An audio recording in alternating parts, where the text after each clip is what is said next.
So before I tell you guys what I really want to tell you guys, I just wanted to mention I have a buddy of mine. He's both in my friends and my subscriptions. World War III with RE at the end of that. If you guys are interested in any of the news reports or whatever that are leading up to this inevitable war, his channel is usually on top of that, and he's got pretty good videos about it. So check out his channel. I may or may not put the link in the description down below. I forget these things. Anyway, today's video. So I was reading in the newspaper the other day. Russia and the States are inevitably going to have conflict over the EU's missile shield that the States has a huge stake in. I think the States is building a missile shield somewhere in the European Union over there, and Russia's like, they wanted a bit of it. They're like, we want in on this, and they're like, the States was like, the States was gonna give them. Russia wanted it, but then the States was like, wait, if we let them in, then they're gonna have the red button power. They could decide whether or not which missiles would be shot down with this shield. And they're like, yeah, we don't want that. That's quite a bit of power for Russia. So like, you know what, Russia, we're gonna have to retract that offer. You can't have any bit in this. And Russia now is saying, it's like, we're pissed that you're building this, and actually if you continue building this, we're gonna bomb it and fuck it up. So we'll destroy it. If you complete building this, we will destroy it, because we feel that this threatens Russia directly. So in the States is like, we're not stopping, we're going to continue building this. We've told you this has nothing to do with Russia. This is just about, defending from rogue nations like Iran and whatnot. It's like, it has nothing to do with Russia, and Russia's like, I don't care. I don't care. If you build it, I'm going to break it. I will. So they're starting an ammunitions race again, and I'm pretty sure at the end of the Cold War, that's what kind of like got the Russians, was just like this ammunition race that they just couldn't afford. And now they're starting to like restock their warheads, put money back in their missile program and whatnot. It's just like, oh, Russia's gonna go to war with America. Now this is, no matter how you look at it, war is inevitable. Alright, now either Israel wants to go to war with Iran, which would then include Russia, China, States. If that doesn't happen, States is going to build their missile defense shield up in the European Union somewhere, whatever, and Russia is going to break that, and then that's going to be a war between the States and Russia. Either way, there's going to be a war. Sucks, eh? Why can't humans just get by without fighting? Like, why can't we just use diplomacy? Diplomacy fails, why can't we, like, fucking just...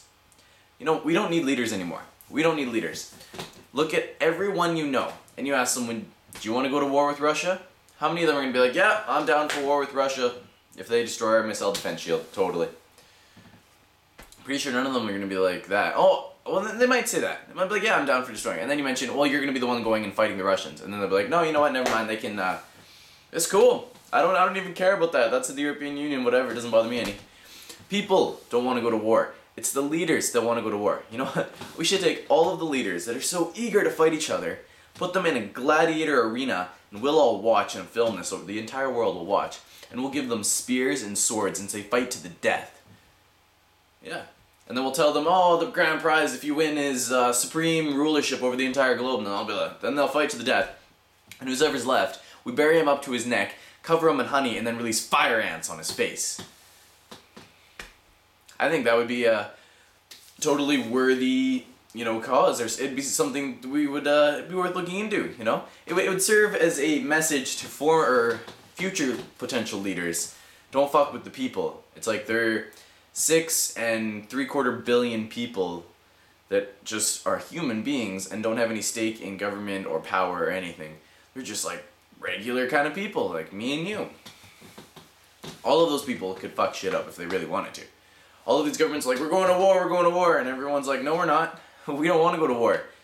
No, general, no president. If you want to go to war, there's some guns. We'll put you in an airplane, we'll give you a parachute, and we'll drop you off in the enemy territory. Go at it. Yeah?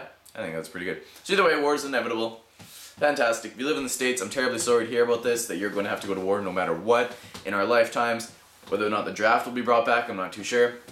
I live in Canada. The other year, from Remembrance Day, Russia sent a warship to Canada, British Columbia, the port of Vancouver, to, celebrate Memorial or the Remembrance Day with us. So they came, they let people take a tour of their warship. They, made some friendlies with Canada, and I found that interesting. I'm like, the first time in like 60 years, Russia's like visited Canada, and on my Remembrance Day of all days, and they wanted to be friends. Oh, but there's gonna be this huge war that Russia will be involved with, and the States will be involved with, and what's Canada's stake in all of this? We're allied with the States, we're allied with Britain. We don't have an army, we have 68,000 troops frozen at that because our Prime Minister's a douchebag. We have hardly any military vessels, we have a bunch of obsolete jets, which our Prime Minister also wants to spend another $10 billion and buy a bunch of 200 of the most top advanced jets that probably won't work in the Arctic, which they would be needed to survey.